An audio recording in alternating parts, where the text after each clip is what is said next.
खुलुमबाय आंनि मुलुगनां बड' निउस चेनेलनिफ्राय गोजोन फुंबिलिनिसिम गासैनिबो अननाय आरो मोजां मोननाय जासिहरनाय जाबाय। स' आसा खालामो नोंथांमोनहा गासैबो मोजाङै दं।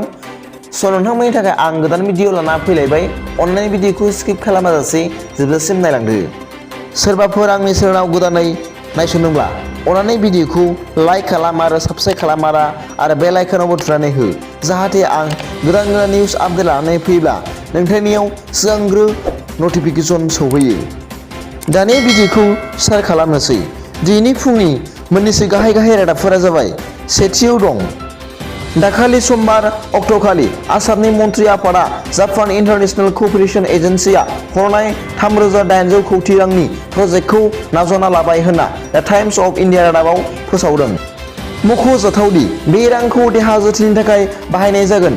बे रांजों माखासे थामथि सारियाव गोलैनाय हस्पिटालफोरखौ लुखांफिननायाव बाहायगोन। बेफोर थामथि सारियाव थानाय माखासे 6था मेडिकेल कलेजफोरा जाबाय सिलचर, तेजपुर, जरहाट, बरपेटा, डिफु आरो लखिमपुर। बेजोंनो दाजाबनानै गं 6 जिल्लानि हस्पिटालफोरखौ मोजाङै लुफिनगोन आरो सुबिदाफोरखौबो गाहामसिन खालामगोन। बेफोर मोन 6 जिल्लाफोरनि हस्पिटालफोरा जाबाय सिलचर, उदालगुरि, हाजै, हाइलाकान्दि, दारां आरो दिमा हासाव।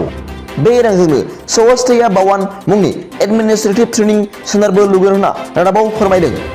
नैथियाव दं, मैया क'क्राझाराव BTR सोरखारा PhD स्कलार्स IIT, NIT, MBBS नि गुन गोनां सा 181 फरायसाफोरनो 1 लाख आरो 2 लाख रां थुलुंगा रांखान्थि अनसुंथाइनि चेक बिलाइ गथायदों होनना। थामथियाव दं, गसाइगाव श्रीरामपुराव 25 कौटिनिबो बांसिन हमनो मोननाय गान्जा सावगारदों होनना रादाबाव फोरमायदों। आसाम सोनाब बंग रायजोनि संकस दैमायाव गान्जा आरो ड्राग्सफोरखौ मैया सावगारो।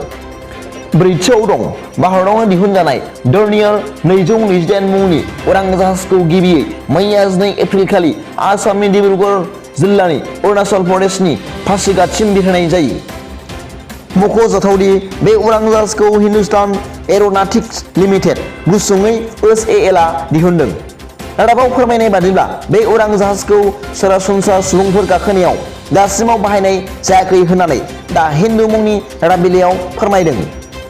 बाथियाव दं, भारतआ रासियाजों मोजां सोमोन्दो लाखिलायबाय थानो थाखाय नांगौ बेसाद लांलाय लाबोलाय खालामनायनि मुङाव रासियानो 2 बिलियन रां हरदों होननानै बुंदों दा टाइम्स अफ इन्डिया रादाब बिलाइयाव।